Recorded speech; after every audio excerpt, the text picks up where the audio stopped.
Hi friends, എല്ലാവർക്കും എൻ്റെ പുതിയൊരു വീഡിയോയിലേക്ക് സ്വാഗതം. Capernaum, the town of Jesus. ഇന്ന് നമ്മൾ കാണാൻ പോകുന്നത് ഈശോയുടെ പട്ടണം എന്നറിയപ്പെടുന്ന കഫർനാമിലെ കുറച്ച് കാഴ്ചകൾ കാണാൻ വേണ്ടിയാണ്. ഇസ്രായേലിൻ്റെ വടക്ക് ഭാഗത്ത് ഗലീലി കടലിൻ്റെ തീരത്തായാണ് കഫർനാം പട്ടണം സ്ഥിതി ചെയ്യുന്നത്. ഈശോയുടെ കാലത്ത് ഇവിടെയുള്ള ആളുകളുടെ പ്രധാന ഉപജീവന മാർഗം മത്സ്യബന്ധനമായിരുന്നു. ഇന്ന് ഇതൊരു പ്രധാന ക്രിസ്ത്യൻ തീർത്ഥാടന കേന്ദ്രമാണ്. ഇതിൻ്റെ ഭൂരിഭാഗം ഭാഗവും ഫ്രാൻസിസ്കൻ സഭയുടെ കീഴിലും ബാക്കി കുറച്ച് ഭാഗം ഗ്രീക്ക് ഓർത്തഡോക്സിൻ്റെ കീഴിലുമാണ് ഉള്ളത്. മനോഹരമായ കല്ലുകൾ പാകി അതിലും മനോഹരമായ ഇരിപ്പിടങ്ങളൊക്കെ ഉണ്ടാക്കി ശാന്തമായ ക്ലീൻ ആയിട്ടുള്ള ഒരു സ്ഥലം. The town of Jesus. എന്തായിരിക്കും ഇങ്ങനെ ഒരു പേര് വന്നത് എന്നല്ലേ? ഈശോ ജനിച്ചത് ബത്ലഹേമിലും തൻ്റെ പരസ്യ ജീവിതം ജീവിച്ചത് നസ്രത്തും പീഡനങ്ങൾ അനുഭവിച്ച് മരിച്ചത് ജെറുസലേമിലാണെങ്കിലും ഈശോയുടെ പരസ്യ ജീവിതത്തിൻ്റെ കൂടുതൽ സമയവും ചെലവഴിച്ചത് കഫർനാം എന്ന ഈ പട്ടണത്തിലായിരുന്നു. ഈശോ ഒരുപാട് കാര്യങ്ങൾ പ്രസംഗിക്കുകയും അത്ഭുതങ്ങൾ പ്രവർത്തിക്കുകയും പഠിപ്പിക്കുകയും ചെയ്തത് കഫർനാം എന്ന ഈ പട്ടണത്തിലായിരുന്നു. ഇവിടുത്തെ പ്രധാന ആകർഷണങ്ങളിലൊന്നാണ് പത്രോസിൻ്റെ വീട്, ദ ഹൗസ് ഓഫ് പീറ്റേഴ്സ്.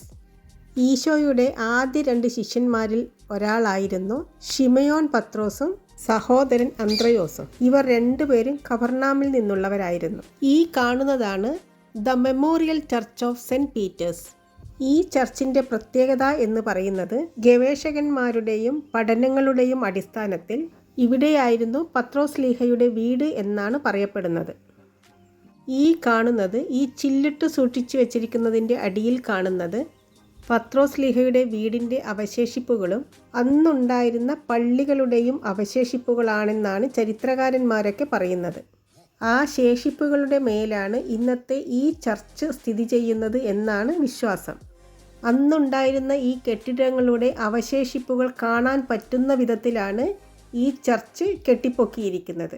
ഗവേഷകന്മാരുടെ നിഗമനത്തിൽ മറ്റുള്ള കെട്ടിടങ്ങളെക്കാൾ താരതമ്യേന വലുതും വീട്ടുപകരണങ്ങളൊന്നുമില്ലാതെ സംഭരണികൾ മാത്രം കണ്ടെത്തുകയും ചെയ്തതിനാലാണ് ഒത്തുചേരലിൻ്റെയും കൂട്ടായ്മയുടെയും ഒരു സ്ഥലമായിരിക്കാം ഇത് എന്നും ഇതായിരിക്കാം പത്രോസ് ലീഹയുടെ വീട് എന്നും ഉള്ള നിഗമനത്തിലെത്തിയത്.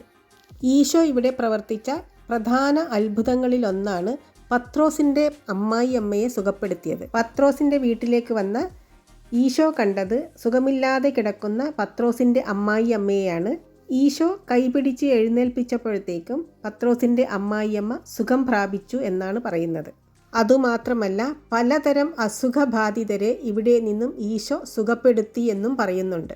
8-ാം നൂറ്റാണ്ടിൻ്റെ പകുതിയായപ്പോഴേക്കും അതിഭയങ്കരമായ ഒരു ഭൂകമ്പം ഉണ്ടാവുകയും ഇവിടെയുള്ള എല്ലാ കെട്ടിടങ്ങളും മണ്ണിനടിയിൽ അകപ്പെടുകയും ചെയ്തു എന്നാണ് പറയുന്നത്. അന്നുണ്ടായിരുന്ന എല്ലാ കെട്ടിടങ്ങളെയും മണ്ണിനടിയിൽ അകപ്പെട്ടു പോവുകയും പിന്നീട് ഇതെല്ലാം ചരിത്ര പണ്ഡിതന്മാർ കണ്ടെത്തുകയും ചെയ്തു എന്നാണ് നിഗമനം.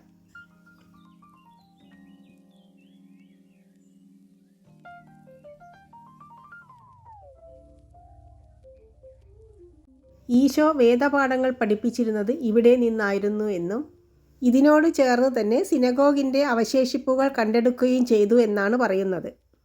അന്നത്തെ കാലത്തുണ്ടായിരുന്ന കഫർനാം പട്ടണം സമ്പന്നന്മാരുടെയും കച്ചവടക്കാരുടെയും കേന്ദ്രബിന്ദുവായിരുന്നു എന്നും പറയുന്നുണ്ട്. പല സമയങ്ങളിലായിട്ടുള്ള ചരിത്ര പണ്ഡിതന്മാരുടെ പഠനങ്ങളുടെയും കണ്ടെത്തലുകളുടെയും ഫലമായാണ് ഇന്നീ കാണുന്ന പ്രദേശങ്ങൾ നമ്മുടെ മുന്നിലുള്ളത്.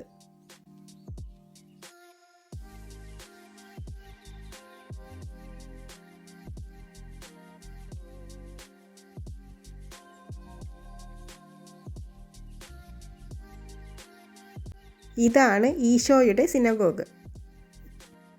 സിനഗോഗ് എന്ന് പറഞ്ഞാൽ ജൂതന്മാർ പ്രാർത്ഥിക്കുന്ന പ്രാർത്ഥനാലയത്തിനാണ് സിനഗോഗ് എന്ന് പറയുന്നത്.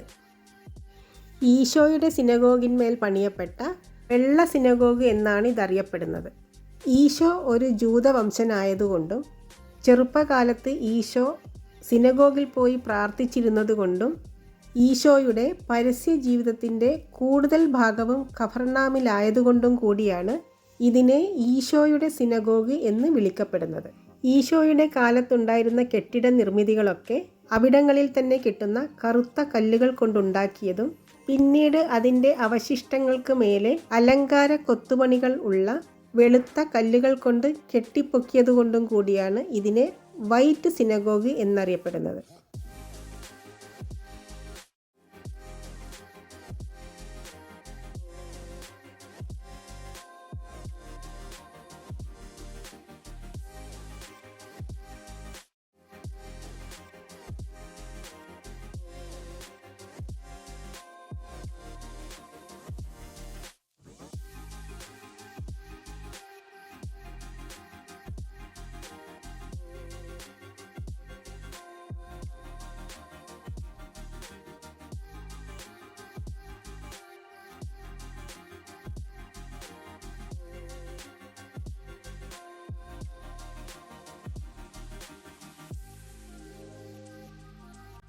ആ കാലഘട്ടങ്ങളിൽ ഉണ്ടായിരുന്ന ഭരണികളും അരകല്ലുമൊക്കെയാണ് ഈ കാണുന്നത്.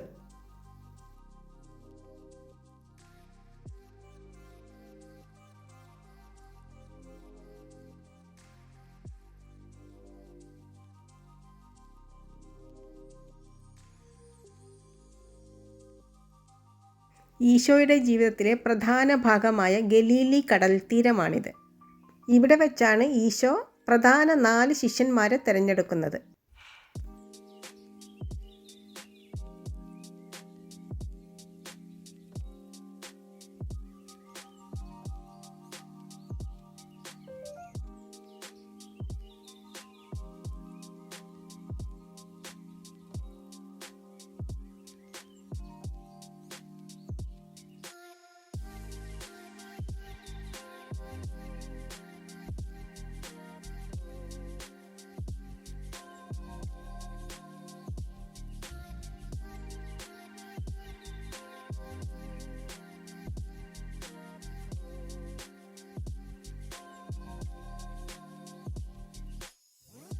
ഇവിടെ പത്രോസ് ലീഹയുടെ ഒരു പ്രതിമയുണ്ട്. ജോൺ പോൾ രണ്ടാമൻ മാർപ്പാപ്പ സന്ദർശിക്കുന്ന സമയത്താണ് ഈ ഒരു പ്രതിമ ഇവിടെ ഉണ്ടാക്കിയത്. ഈ പ്രതിമയുടെ താഴെയായി എഴുതിയിരിക്കുന്നത് നീ പത്രോസാണ്, ഈ പാറമേൽ എൻ്റെ സഭ ഞാൻ സ്ഥാപിക്കും. അതുപോലെ തന്നെ പത്രോസ് ലീഹയുടെ ഒരു കയ്യിൽ താക്കോലും ഒരു കയ്യിൽ ഇടയന്മാരുടെയൊക്കെ കയ്യിൽ കാണുന്നത് പോലെ ഒരു വടിയും കാണാം. ഈശോയുടെ കുഞ്ഞാടുകളാണ് സഭ. ഈശോ തന്നെ പറഞ്ഞിട്ടുണ്ട്, സ്വർഗരാജ്യത്തിന്റെ താക്കോലുകൾ നിന്റെ കയ്യിൽ തരും. ഭൂമിയിൽ കിട്ടപ്പെട്ടതെല്ലാം സ്വർഗരാജ്യത്തും കിട്ടപ്പെടും, ഭൂമിയിൽ അഴിക്കപ്പെട്ടതെല്ലാം സ്വർഗരാജ്യത്തിലും അഴിക്കപ്പെടും എന്ന്. സഭയുടെ ആദ്യത്തെ തലവൻ, ആദ്യത്തെ മാർപ്പാപ്പ എന്നൊക്കെ അറിയപ്പെടുന്ന ആളാണ് പത്രോസ് ലീഹ. ഓക്കെ ഫ്രണ്ട്സ്, വീണ്ടും കാണാം. Thank you for watching.